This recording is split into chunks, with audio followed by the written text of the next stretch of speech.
copy, move or delete the text. Use the copy and paste commands to duplicate text. अब हम आपको बताते हैं कि प्रेजेंटेशन में टेक्स्ट को डुप्लीकेट किस तरह किया जाता है। टेक्स्ट को डुप्लीकेट करने के लिए हम कॉपी और पेस्ट के टूल इस्तेमाल करते हैं। मसलन हमने कोई टेक्स्ट लिखा, जैसे वर्चुअल यूनिवर्सिटी। अब हम इसकी एक और डुप्लीकेट तैयार करना चाहते हैं। इसके लिए हम सबसे पहले इस टेक्स्ट को सिलेक्ट करते हैं। अब हम इसको कॉपी करते हैं। इसके लिए आपको होम टैब में ये टूल नजर आ रहा है, जिसे हम कॉपी टूल कहते हैं। अब हम इस पर यानी कॉपी टूल पर क्लिक करते हैं या कीबोर्ड से Ctrl+C प्रेस करते हैं। हमारा टेक्स्ट जो हमने सिलेक्ट किया हुआ है कॉपी हो गया है। अब हम इसे पेस्ट करना चाहते हैं, तो इसके लिए हमें पेस्ट टूल का सहारा लेना पड़ेगा। इसके लिए भी हमें दोबारा होम टैब की तरफ जाना होगा। कॉपी टूल के बिल्कुल साथ ही बाएं तरफ हमें ये टूल नजर आ रहा है। इसे पेस्ट टूल कहते हैं। Use cut and paste option to move text within the presentation. इससे पहले हमने सीखा कि किसी भी टेक्स्ट की डुप्लीकेट किस तरह तैयार की जा सकती है। आइए हम आपको बताते हैं कि किस तरह कट और पेस्ट टूल को इस्तेमाल करके टेक्स्ट को एक जगह से खत्म करके दूसरी जगह ले जाया जा सकता है। हम यहाँ 3 लाइंस में टेक्स्ट लिखते हैं, जैसा कि आपको स्क्रीन पर नजर आ रहा है। This is a car. This is a bike. This is a truck. अब अगर हम चाहते हैं कि पहली लाइन का टेक्स्ट वहां से खत्म होकर तीसरी लाइन में आ जाए, तो उसके लिए हम कट और पेस्ट टूल की मदद लेते हैं। इसके लिए हमें होम टैब में कॉपी टूल के ऊपर ये टूल नजर आ रहा है। इसे हम कट टूल कहते हैं। सबसे पहले हम पहली लाइन के टेक्स्ट को सिलेक्ट करते हैं। इसके बाद हम कट टूल पर क्लिक करते हैं या कीबोर्ड से Ctrl+X को प्रेस करते हैं। जैसे ही हम कट टूल पर क्लिक करते हैं, तो हमारा सिलेक्टेड टेक्स्ट यानी पहली लाइन वहां से खत्म हो जाती है। अब हम चाहते हैं कि यही लाइन सबसे आखिर में आ जाए, तो हम कर्सर को आखिरी लाइन पर ले जाते हैं। अब हम होम टैब पर मौजूद पेस्ट टूल पर क्लिक करते हैं या हम कीबोर्ड से Ctrl+V को प्रेस करने से भी कटशुदा टेक्स्ट पेस्ट कर सकते हैं। ये देखिए, जैसे ही हम पेस्ट टूल पर क्लिक करते हैं, तो हमारा टेक्स्ट जो कि हमने पहली लाइन से खत्म किया था, वो सबसे आखिर में आ गया है। इस तरह हम कट और पेस्ट टूल को इस्तेमाल करके टेक्स्ट को एक जगह से खत्म करके दूसरी जगह ले जा सकते हैं। Delete the selected text. अब हम देखते हैं कि पावर पॉइंट में सिलेक्टेड टेक्स्ट को किस तरह डिलीट किया जा सकता है। सबसे पहले हम यहां कोई टेक्स्ट लिखते हैं।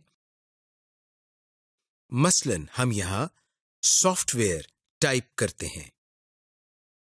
अब टेक्स्ट को सिलेक्ट करने के लिए हम माउस की मदद से इस पर डबल क्लिक करते हैं। ये देखिए, हमारा टेक्स्ट सिलेक्ट हो गया है। अब हम आपको बताते हैं कि इसको डिलीट कैसे किया जा सकता है।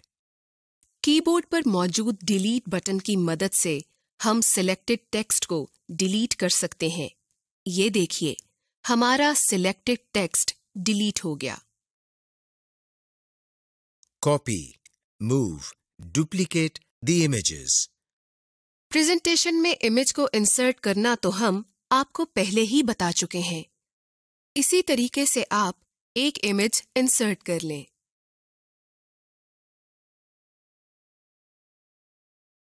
इमेज को डुप्लीकेट करने के लिए हम कॉपी और पेस्ट के टूल इस्तेमाल करते हैं, जैसा कि हम टेक्स्ट को डुप्लीकेट करने के लिए करते हैं। मसलन हमने कोई इमेज इंसर्ट किया, जैसा कि आप स्क्रीन पर देख सकते हैं। अब हम इसकी एक और डुप्लीकेट तैयार करना चाहते हैं। तो इसके लिए हम सबसे पहले इस इमेज को माउस की मदद से सिलेक्ट करते हैं। जब हम माउस इमेज के ऊपर लेकर जाते हैं तो हमारे सामने ये एक निशान बन जाता है, जिसके चारों तरफ एरोज बने हुए हैं। अब हम जैसे ही इमेज पर क्लिक करते हैं तो इमेज के इर्द गिर्द दायरे बन जाते हैं, जिसका मतलब ये है कि हमारा इमेज सिलेक्ट हो गया है। अब हम इसको कॉपी करते हैं, जिसके लिए हमें पहले की तरह होम टैब की तरफ जाना पड़ेगा। आपको होम टैब में ये टूल नजर आ रहा है, जिसे हम कॉपी टूल कहते हैं। अब हम इस टूल पर यानी कॉपी टूल पर क्लिक करते हैं। हमारा इमेज जो हमने सिलेक्ट किया हुआ है कॉपी हो गया है।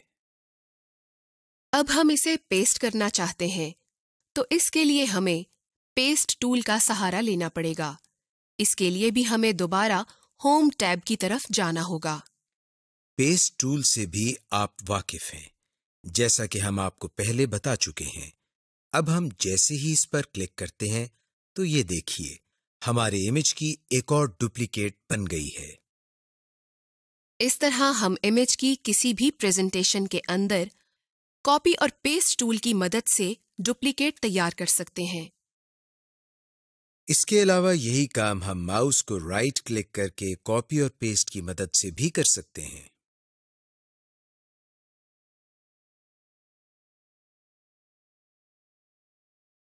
Text formatting. अब हम टेक्स्ट फॉर्मेटिंग के लिए होम टैब पर मौजूद फॉन्ट टूल बॉक्स के बारे में सीखेंगे। फॉन्ट। सबसे पहली ऑप्शन जो आपको इस टूल बॉक्स में नजर आ रही है, उसे फॉन्ट कहते हैं। ये एक ड्रॉप डाउन बॉक्स है। इस एरो हेड पर क्लिक करने से ये नीचे की तरफ खुल जाता है और आपको बहुत से फॉन्ट नेम्स नजर आते हैं। ये वो तमाम फॉन्ट्स हैं जो आपके कंप्यूटर सिस्टम पर मौजूद हैं। आप अपनी मर्जी से अपनी पसंद का फॉन्ट चुन सकते हैं, ताकि अपनी प्रेजेंटेशन को एक अच्छी और खूबसूरत लुक दे सकें। दूसरी ऑप्शन जो आपको नजर आ रही है वो फॉन्ट साइज है। यहाँ भी आपकी पहली ऑप्शन की तरह एक ट्रायंगल या एरोहेड नजर आ रही है। इसको क्लिक करने पर आपको मुख्तलिफ फॉन्ट साइजेस डिजिट्स की सूरत में मिल जाते हैं, जिनको आप अपनी जरूरत के मुताबिक मुंतखब कर सकते हैं। इंक्रीज और decrease font size. Increase size ये ऑप्शन भी फॉन्ट साइज की तरह काम करती है। इसमें आपको दो आइकॉन नजर आते हैं, एक बड़ा ए और दूसरा छोटा ए। बड़े ए पर क्लिक करने से ये आपके सिलेक्टेड टेक्स्ट को 2 दर्जे या 4 दर्जे तक बढ़ा देता है।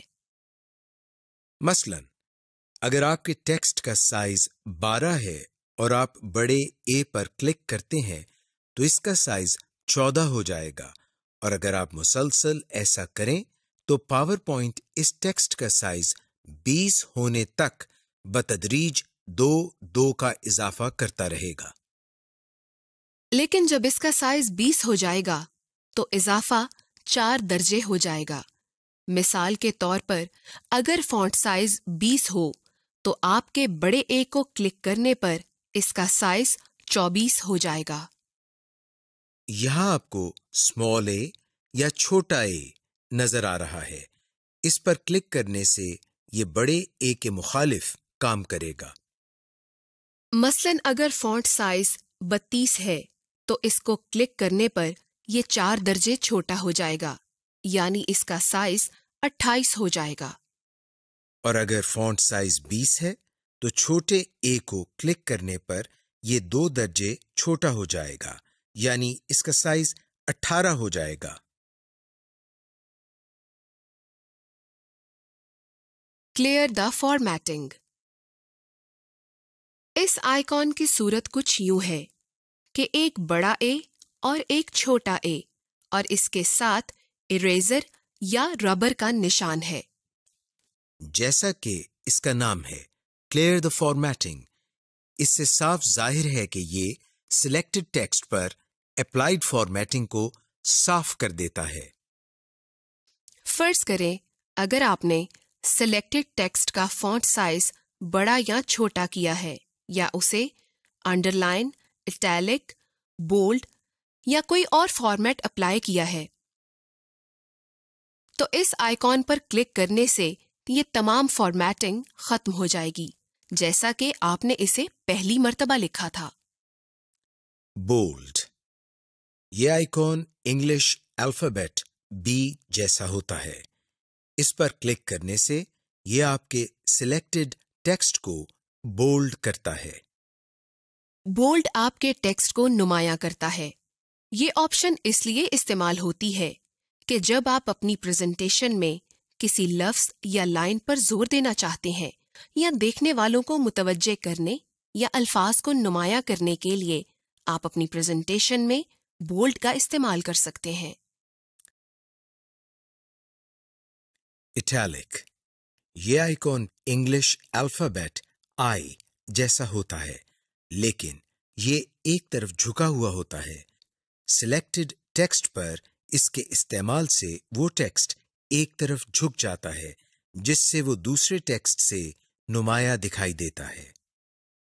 Underline, underline icon English alphabet you की शक्ल का होता है, लेकिन इसके नीचे एक लाइन लगी होती है। ये ऑप्शन सिलेक्टेड टेक्स्ट के नीचे एक लाइन लगा देती है, जिससे वो टेक्स्ट नुमाया हो जाता है। शैडो, शैडो की ऑप्शन आपके सिलेक्टेड टेक्स्ट को नुमाया करती है। जैसा कि इसका नाम शैडो है, इसके इस्तेमाल से आपके सिलेक्टेड टेक्स्ट के नीचे एक साया बन जाता है, जिससे आपका टेक्स्ट दूसरे हिस्से से मुनफरिद नजर आता है। इस आइकॉन की शक्ल इंग्लिश अल्फाबेट एस की मानिंद होती है और इसके नीचे इसका साया भी नजर आता है। स्ट्राइक थ्रू, स्ट्राइक थ्रू के आइकॉन की सूरत यूं होती है जैसा कि इंग्लिश के पहले 3 अल्फाबेट्स यानी छोटे ए, बी, सी और उनके दरमियान एक लाइन लगी होती है। वैसे तो कंप्यूटर की दुनिया में स्ट्राइक थ्रू बहुत सी चीजों के लिए इस्तेमाल होता है, लेकिन हम पावर पॉइंट में टेक्स्ट फॉर्मेटिंग सीख रहे हैं, इसलिए हम टेक्स्ट के हवाले से बात करेंगे। बोल्ड, इटैलिक, अंडरलाइन की तरह स्ट्राइक थ्रू भी टेक्स्ट को नुमाया करने के लिए इस्तेमाल होता है। करेक्टर स्पेसिंग, करेक्टर स्पेसिंग के आइकॉन की सूरत इंग्लिश के अल्फाबेट AV की तरह की होती है, लेकिन इसके नीचे डबल हेड एरो होता है। जब हम कंप्यूटर में किसी भी एप्लीकेशन सॉफ्टवेयर में कोई टेक्स्ट लिखते हैं, हर एक एप्लीकेशन सॉफ्टवेयर अल्फाबेट कैरेक्टर्स के दरमियान एक डिफॉल्ट स्पेस रखता है। लेकिन आप इस स्पेस को कम या ज्यादा कर सकते हैं। इस आइकॉन के साथ भी एक ट्रायंगल होती है, जिस पर क्लिक करने से एक ड्रॉप डाउन मेन्यू खुल जाता है, जिसमें आपके पास ये ऑप्शंस होती हैं। जैसा कि very tight, tight, normal, loose, very loose, more spacing. आप इनमें से कोई भी ऑप्शन हस्बे जरूरत इस्तेमाल कर सकते हैं। केस, इस ऑप्शन के आइकॉन की सूरत भी बड़े ए और छोटे ए की तरह होती है। इसके जरिए आप अपने लिखे और सिलेक्टेड टेक्स्ट का केस तब्दील कर सकते हैं।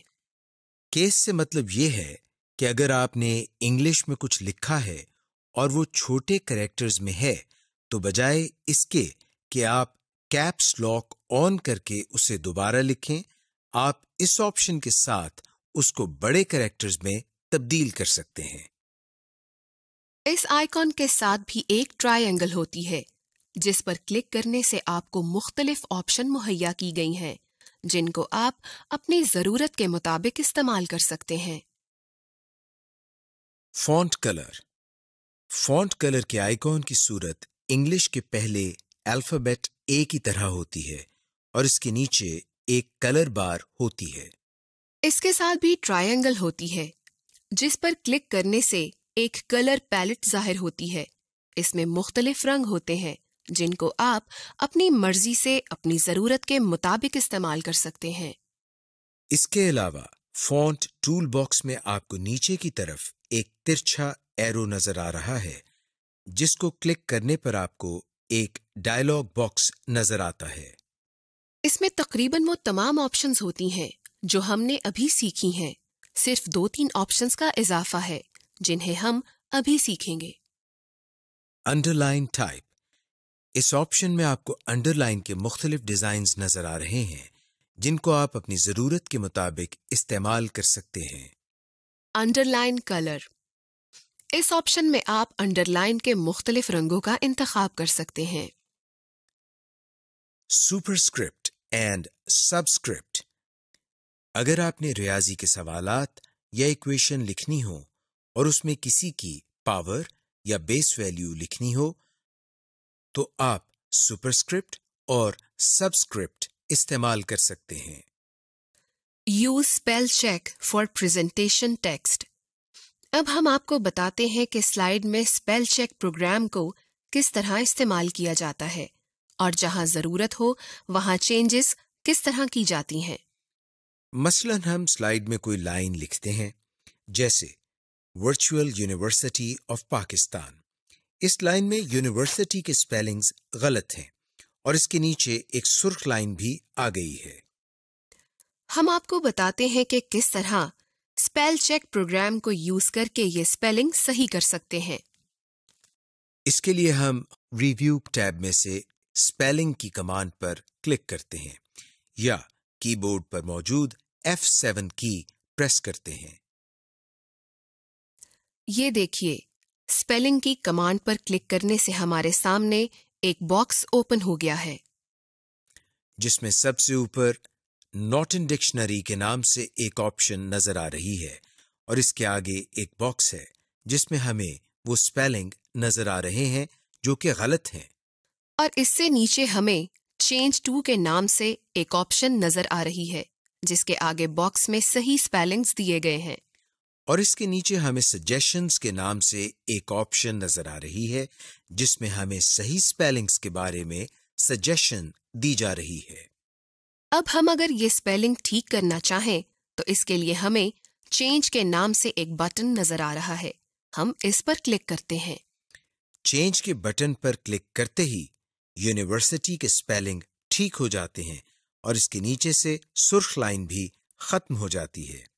इस तरह हम स्पेल चेक प्रोग्राम को यूज करके अपनी जरूरत के मुताबिक स्पेलिंग्स ठीक कर सकते हैं।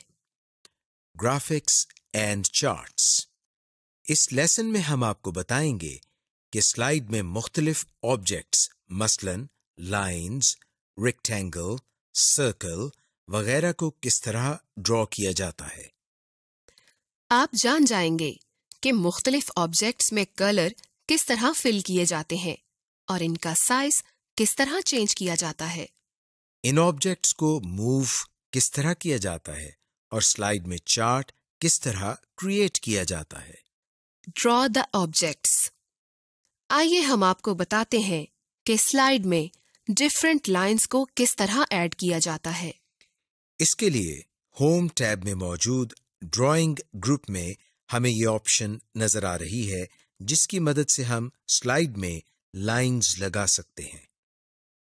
अब हम इन स्टाइल्स में से ये लाइन स्टाइल मुंतखब करते हैं तो कर्सर की शक्ल चेंज होकर प्लस साइन की शक्ल इख्तियार कर लेती है। अब माउस की मदद से ड्रैगिंग करते हुए हम लाइन लगा सकते हैं।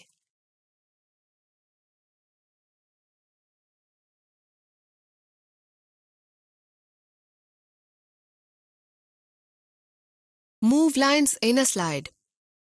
अब हम आपको बताते हैं कि स्लाइड में लाइंस को मूव किस तरह किया जा सकता है। इसके लिए सबसे पहले हम एक लाइन को ड्रॉ करके इसको सिलेक्ट करते हैं और इसके बाद माउस की मदद से लाइन को पकड़कर ड्रैगिंग करते हुए लाइन को एक जगह से दूसरी जगह मूव करा सकते हैं। इसके अलावा कीबोर्ड पर मौजूद एरो कीज की मदद से भी हम लाइंस को सिलेक्ट करने के बाद मूव कर सकते हैं। Change the line color and width. अगर आप किसी शेप का कलर चेंज करना चाहते हैं या इसकी विड्थ में कोई मॉडिफिकेशन करना चाहते हैं तो आप ऐसा कर सकते हैं। इसके लिए सबसे पहले हम एक रेक्टेंगल को ड्रॉ करके इसको सिलेक्ट करते हैं। होम टैब में ड्राइंग टूल बार में हमें शेप कलर के नाम से ये एक ऑप्शन नजर आ रही है जिसके आगे एक छोटा सा एरो बना हुआ है। जैसे ही हम इस एरो पर क्लिक करते हैं तो हमारे सामने मुख्तलिफ कलर्स आ जाते हैं जिसमें से हम कोई भी कलर सिलेक्ट करके रेक्टेंगल के कलर को चेंज कर सकते हैं। और अगर इसी तरह हम लाइन की विड्थ में कोई मॉडिफिकेशन करना चाहते हैं तो ऐसा कर सकते हैं। इसके लिए हम माउस की मदद से लाइन पर डबल क्लिक करते हैं। लाइन पर डबल क्लिक करने से हमारे सामने फॉर्मेट का टैब ओपन हो जाता है जिसमें से हम स्टाइल शेप्स पर क्लिक करते हैं। इसमें हमें मुख्तलिफ स्टाइल और विड्थ की ऑप्शन नजर आ रही है। किसी ऑप्शन को सिलेक्ट करने से लाइन की विड्थ और स्टाइल बदल जाते हैं। Add various forms of shape, boxes, circles to a slide. इसके लिए होम टैब में ड्राइंग में हमें शेप की ऑप्शन नजर आ रही है। मसलन अगर हम शेप पर क्लिक करते हैं तो हमारे पास शेप की एक मेन्यू खुल जाती है। यहाँ हम अपनी मर्जी की कोई भी शेप सिलेक्ट करके स्लाइड में ऐड कर सकते हैं।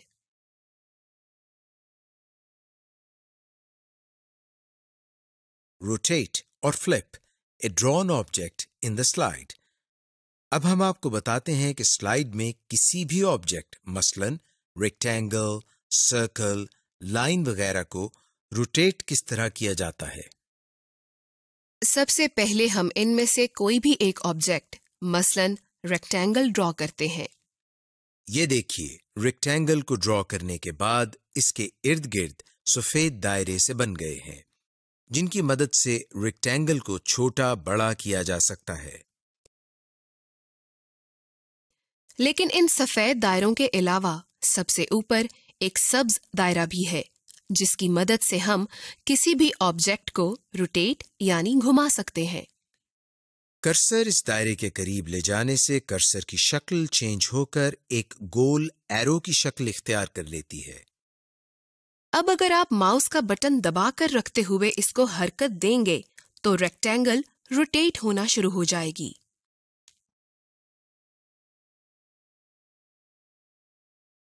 Change the attributes of the shape. Change the color and line type of the shape. अब हम आपको बताते हैं कि इन शेप्स यानी रेक्टेंगल, सर्कल वगैरह के एट्रीब्यूट्स को किस तरह चेंज किया जा सकता है। यानी इनमें कलर किस तरह फिल किए जाते हैं और इनकी लाइन टाइप यानी बॉर्डर्स को किस तरह चेंज किया जाता है। मसलन हम एक सर्कल ड्रॉ करते हैं। अब अगर हम चाहते हैं कि इसमें कोई कलर भी आ जाए तो इसके लिए ड्राइंग टूल ग्रुप में शेप फिल के नाम से ये एक ऑप्शन मौजूद है जिसके आगे एक छोटा सा एरो बना हुआ है। जैसे ही हम इस पर क्लिक करते हैं तो हमारे सामने मुख्तलिफ कलर्स आ जाते हैं। अब हम इसमें से कोई भी कलर सिलेक्ट कर सकते हैं। मसलन हम ब्लू कलर सिलेक्ट करते हैं।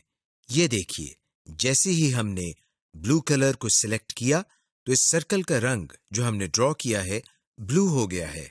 अब अगर हम चाहते हैं कि इस सर्कल का स्टाइल चेंज हो जाए तो इसके लिए हम सर्कल पर डबल क्लिक करते हैं तो रिबन में फॉर्मेट टैब खुल जाएगा।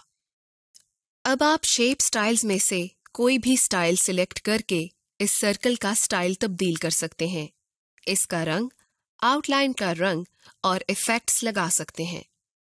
ये देखिए इन मुख्तलिफ ऑप्शंस के जरिए हम किसी शेप को किस तरह चेंज कर सकते हैं। Create an organisational chart.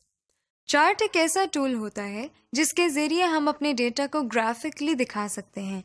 Charts के जरिए आप अपने ऑडियंस को नंबर्स और फिगर्स के पोशीदा मतलब और उनमें मुवाजना करवा सकते हैं। सबसे पहले हम आपको थोड़ा सा चार्ट्स के मुख्तलिफ इकसाम के बारे में बताते हैं। Column chart. Pie chart, line chart, bar chart, area chart. Surface chart. ये तमाम किस्म के चार्ट आपको पावर पॉइंट में मुयस्सर हैं और उन्हें आप अपनी जरूरत के मुताबिक इस्तेमाल कर सकते हैं। अब चार्ट के मुख्तलिफ हिस्सों के बारे में आपको बताते हैं। टाइटल ऑफ द चार्ट यानी चार्ट का टाइटल। वर्टिकल एक्सिस, इसको आमतौर पर वाई एक्सिस का नाम भी दिया जाता है। डेटा सीरीज, ये हिस्सा आपके चार्ट में मौजूद डेटा पॉइंट को जाहिर करता है। लेजेंड, इसमें आप अपने चार्ट में दिए गए डेटा के बारे में कुछ अहम मालूमात लिखते हैं और ये आमतौर पर एक्स एक्सिस के बारे में होता है कि कौन सा डेटा किस कैटेगरी में आता है और चार्ट में क्या स्केल इस्तेमाल किया गया है वगैरह। अब हम आपको बताते हैं कि स्लाइड में चार्ट किस तरह क्रिएट करते हैं। इसके लिए हम इंसर्ट के टैब पर क्लिक करते हैं। इंसर्ट के टैब में हमें इलस्ट्रेशन का ग्रुप नजर आ रहा है। इसमें हमें चार्ट की ऑप्शन नजर आ रही है। जैसे ही हम इस चार्ट ऑप्शन पर क्लिक करते हैं तो हमारे सामने एक और डायलॉग बॉक्स ओपन हो जाता है। ये इंसर्ट चार्ट का डायलॉग बॉक्स है। इसमें बाएं जानिब हमें मुख्तलिफ टेम्पलेट्स नजर आ रहे हैं और दाएं जानिब हमें हर टेम्पलेट से मुताल्लिका स्टाइल नजर आ रहा है। इस टेम्पलेट मेन्यू में से अपनी जरूरत के मुताबिक कोई सा स्टाइल सिलेक्ट करें और ओके का बटन दबा दें। आपका मतलूबा चार्ट स्लाइड पर इंसर्ट हो गया है। अब हम इसमें टेक्स्ट लिखते हैं। इसको रीसाइज और इसकी लोकेशन भी तब्दील कर सकते हैं। Create different kinds of charts, bar chart, pie chart, etc. इसके लिए हम इंसर्ट के टैब में से चार्ट की कमांड पर क्लिक करके एक चार्ट बनाते हैं। और अगर हम इस चार्ट की टाइप को चेंज करना चाहते हैं तो इसके लिए हम इस पर राइट क्लिक करते हैं। राइट क्लिक करने से आपके सामने एक डायलॉग बॉक्स ओपन हो गया है। इस डायलॉग बॉक्स में से हम चार्ट टाइप को चेंज कर सकते हैं। मसलन column chart, bar chart, line chart, pie chart वगैरह। आप इसमें से जो चाहें वो टाइप सिलेक्ट करें और ओके के बटन पर क्लिक कर दें। मसलन हम इसमें से पाई चार्ट पर क्लिक करते हैं। ये देखिए, पाई चार्ट पर क्लिक करने से बार चार्ट तब्दील होकर पाई चार्ट हो गया है। इस तरह हम मुख्तलिफ किस्म के चार्ट्स स्लाइड में बना सकते हैं। Resize and move an image in a slide. पहले हम आपको बताते हैं कि इमेज का साइज किस तरह चेंज किया जाता है। जब भी हम कोई इमेज अपनी स्लाइड में इंसर्ट करते हैं तो उसके गिर्द सफेद दायरे से बन जाते हैं और जैसे ही हम कर्सर इन दायरों के करीब ले जाते हैं तो कर्सर की शक्ल चेंज हो जाती है। अब हम जिस तरफ से इमेज का साइज छोटा या बड़ा करना चाहते हैं वो कर सकते हैं। यानी कर्सर की मदद से इन एरोज को पकड़ के ड्रैग करने से इमेज को छोटा या बड़ा कर सकते हैं। और अगर हम इमेज को मूव करना चाहते हैं तो माउस से ड्रैग करते हुए इसको एक जगह से दूसरी जगह मूव कर सकते हैं या इमेज को सिलेक्ट करके कीबोर्ड पर मौजूद एरो कीज की मदद से भी इमेज को मूव किया जा सकता है। Import other objects, text, spreadsheet, table, chart और graphic files to slides. अब हम आपको बताते हैं कि स्लाइड में मुख्तलिफ ऑब्जेक्ट्स मसलन स्प्रेडशीट, ग्राफिक फाइल्स वगैरह किस तरह इंपोर्ट करते हैं। इसके लिए हम इंसर्ट के टैब से ऑब्जेक्ट की कमांड पर क्लिक करते हैं। ऑब्जेक्ट की कमांड पर क्लिक करने से हमारे सामने एक बॉक्स आ जाता है जिसमें हमें दो ऑप्शंस क्रिएट न्यू और क्रिएट फ्रॉम फाइल के नाम से नजर आ रही हैं। इसमें से हम क्रिएट फ्रॉम फाइल की ऑप्शन पर क्लिक करते हैं। क्रिएट फ्रॉम फाइल की ऑप्शन पर क्लिक करने से बॉक्स चेंज होकर ये शक्ल इख्तियार कर लेता है। इसमें हमें क्रिएट फ्रॉम फाइल के सामने एक खाली बॉक्स नजर आ रहा है, जबकि इसके नीचे ब्राउज का बटन भी मौजूद है। ब्राउज के बटन पर क्लिक करने से हमारे सामने एक बॉक्स ओपन हो जाता है जिसमें बहुत सी फाइल्स नजर आ रही हैं। इनमें स्प्रेडशीट्स, इमेजेस और बहुत सी दूसरी फाइल्स शामिल हैं। अब हम इसमें से जो ऑब्जेक्ट इंपोर्ट करना चाहते हैं इसको सिलेक्ट करते हैं और ओके के बटन पर क्लिक करते हैं। मसलन हम ये स्प्रेडशीट सिलेक्ट करके ओके के बटन पर क्लिक करते हैं। ओके के बटन पर क्लिक करने से हम दोबारा क्रिएट फ्रॉम फाइल वाले बॉक्स पर आ गए हैं और अब इसके सामने इस ऑब्जेक्ट का तमाम पाथ नजर आ रहा है जो कि हम इंपोर्ट करना चाहते हैं। इसके बाद हम ओके के बटन पर क्लिक करते हैं। ओके के बटन पर क्लिक करने से हम दोबारा पावर पॉइंट की विंडो पर आ जाते हैं। ये देखिए, स्लाइड में वो स्प्रेडशीट आ गई है जो हमने इंपोर्ट की है। इस तरह हम मुख्तलिफ ऑब्जेक्ट्स इंपोर्ट कर सकते हैं। Copy an imported object to a master slide. अब हम आपको बताते हैं कि एक इंपोर्ट किए हुए ऑब्जेक्ट को मास्टर स्लाइड में किस तरह कॉपी किया जाता है। सबसे पहले तो हम एक मास्टर स्लाइड ओपन करते हैं। मास्टर स्लाइड ओपन करने के बाद हम इसमें एक ऑब्जेक्ट इंपोर्ट करते हैं। किसी भी ऑब्जेक्ट को इंपोर्ट करना तो आपको आ ही गया होगा, जैसा कि हम पहले ही आपको बता चुके हैं। ऑब्जेक्ट इंपोर्ट करने के बाद हम मास्टर व्यू क्लोज कर देते हैं। अब ये ऑब्जेक्ट हमारी मास्टर स्लाइड में कॉपी हो गया है। अब हम जितनी भी स्लाइड्स इंसर्ट करेंगे इसमें हर स्लाइड में ये ऑब्जेक्ट मौजूद होगा। इस तरह हम ऑब्जेक्ट को इंपोर्ट करके मास्टर स्लाइड में कॉपी कर सकते हैं। Add border effects to an object or picture. अब हम आपको बताते हैं कि किसी पिक्चर और ऑब्जेक्ट पर बॉर्डर इफेक्ट्स किस तरह ऐड किए जाते हैं, यानी इसके बॉर्डर पर किस तरह मुख्तलिफ स्टाइल्स अप्लाई कर सकते हैं। मसलन हम कोई स्प्रेडशीट इंपोर्ट करते हैं। अब अगर हम इसके बॉर्डर पर कोई इफेक्ट लगाना चाहते हैं तो किस तरह लगा सकते हैं। इस ऑब्जेक्ट पर राइट क्लिक करने से हमारे सामने एक मेन्यू ओपन हो जाता है। फॉर्मेट ऑब्जेक्ट की कमांड पर क्लिक करने से हमारे सामने एक बॉक्स ओपन हो जाता है।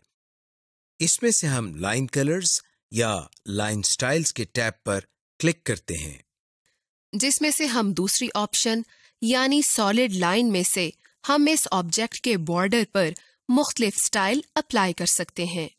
मसलन लाइन में कलर दे सकते हैं, इसका स्टाइल चेंज कर सकते हैं और इसका वेट या ट्रांसपेरेंसी कम या ज्यादा कर सकते हैं। हम अपनी मर्जी से इसमें से जो स्टाइल देना चाहते हैं उसको सिलेक्ट करते हैं और क्लोज के बटन पर क्लिक करते हैं।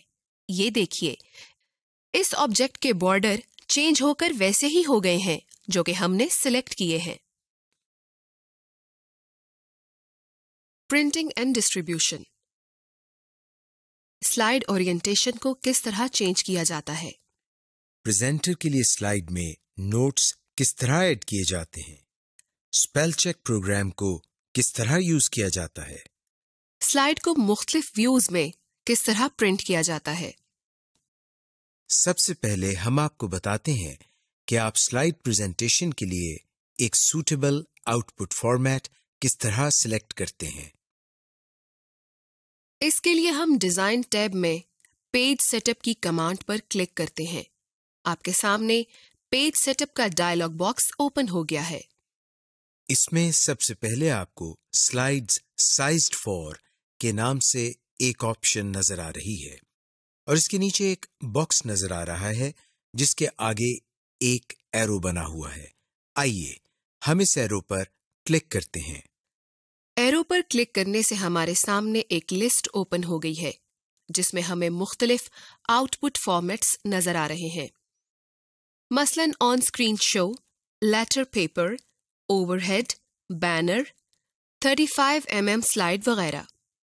आप इसमें से वो आउटपुट फॉर्मेट सिलेक्ट कर सकते हैं जो कि आपको अपनी प्रेजेंटेशन के लिए सूटेबल लग रहा है। आप इसमें से कोई भी फॉर्मेट सिलेक्ट करके ओके के बटन पर क्लिक करें। आप देख रहे हैं कि आपकी प्रेजेंटेशन स्लाइड का फॉर्मेट चेंज हो गया है। चेंज स्लाइड ओरिएंटेशन लैंडस्केप और पोर्ट्रेट। आइए अब हम आपको बताते हैं कि स्लाइड की ओरिएंटेशन यानी डायरेक्शन या पोजीशन को किस तरह चेंज किया जा सकता है। स्लाइड को दो तरह की डायरेक्शन में चेंज किया जा सकता है, लैंडस्केप और पोर्ट्रेट। बाय डिफॉल्ट स्लाइड की डायरेक्शन लैंडस्केप होती है, यानी जब हम पावर पॉइंट को ओपन करते हैं तो स्लाइड लैंडस्केप होती है। हम आपको बताते हैं कि स्लाइड को पोर्ट्रेट किस तरह किया जाता है। इसके लिए हम सबसे पहले डिजाइन टैब में पेज सेटअप पर क्लिक करते हैं। जैसे ही हम पेज सेटअप की कमांड पर क्लिक करते हैं, हमारे सामने एक डायलॉग बॉक्स ओपन हो जाता है, जिसमें दाएं तरफ आपको ओरिएंटेशन स्लाइड्स के नाम से एक ऑप्शन नजर आ रही है, जो कि इस वक्त लैंडस्केप है। हम इसमें से पोर्ट्रेट की कमांड को सिलेक्ट करते हैं और ओके के बटन पर क्लिक करते हैं। ये देखिए, जैसे ही हम ओके के बटन पर क्लिक करते हैं, स्लाइड ओरिएंटेशन लैंडस्केप से चेंज होकर पोर्ट्रेट हो गई है। इस तरह हम स्लाइड की ओरिएंटेशन को चेंज कर सकते हैं। Preview the presentation in slide, outline, slide sorter और नोट्स व्यू। जब हम कोई प्रेजेंटेशन तैयार कर लेते हैं तो उसके मुख्तलिफ प्रीव्यू भी देख सकते हैं। सबसे पहले हम आउटलाइन के बारे में बताते हैं। लेफ्ट पैन में आउटलाइन के टैब में क्लिक करने से आपको प्रेजेंटेशन की तमाम आउटलाइंस नजर आती हैं।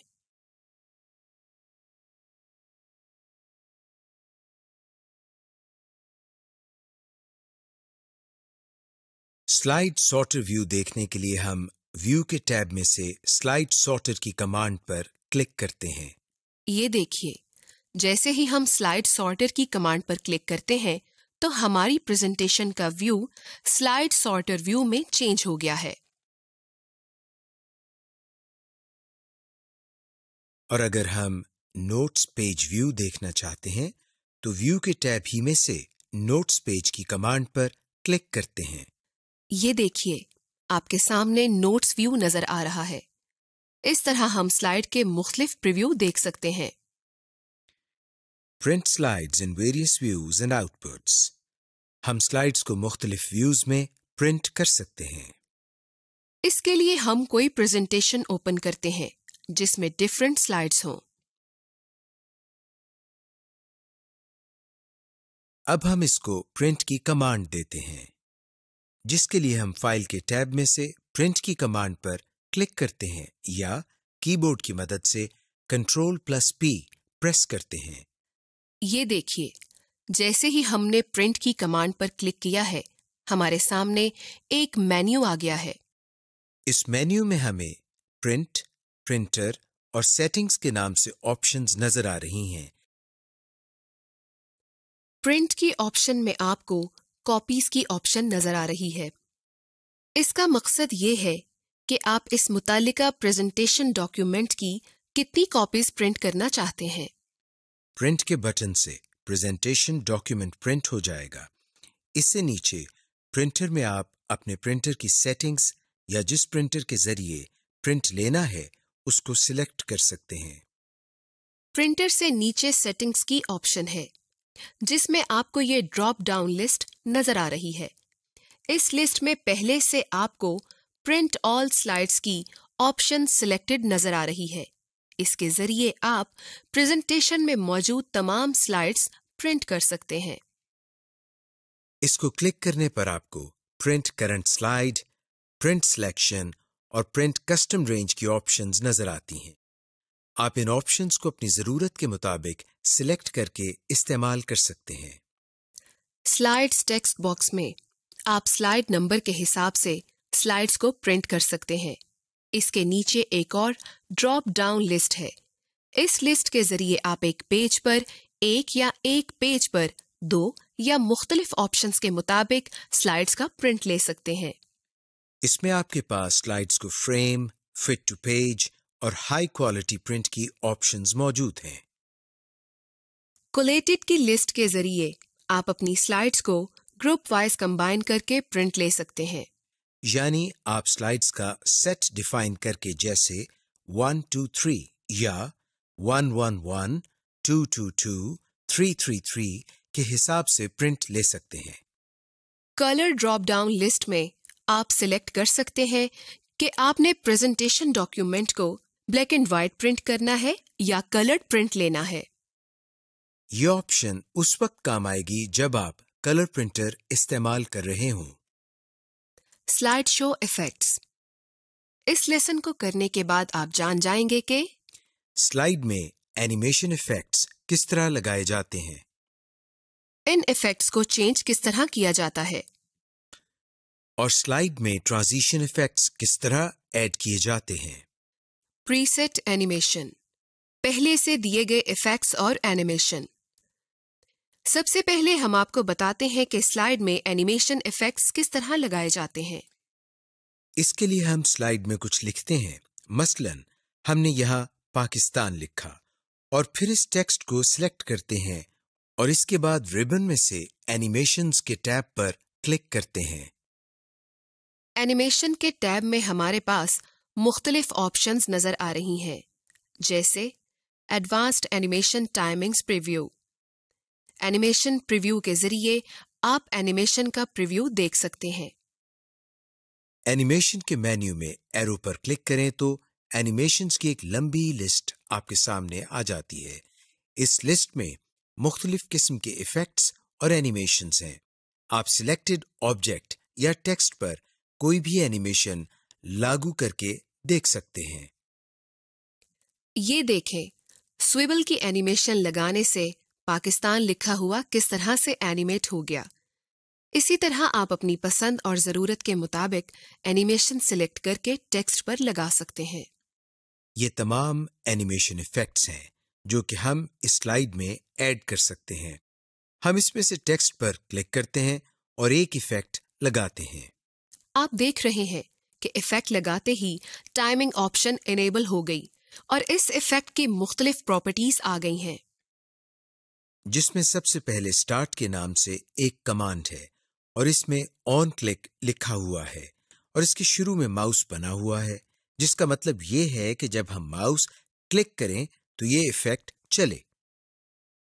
इसी तरह ड्यूरेशन और डिले के नाम से दो और ऑप्शंस मौजूद हैं, यानी इस इफेक्ट की ड्यूरेशन क्या हो और ये इफेक्ट कितनी देर नजर आता रहे।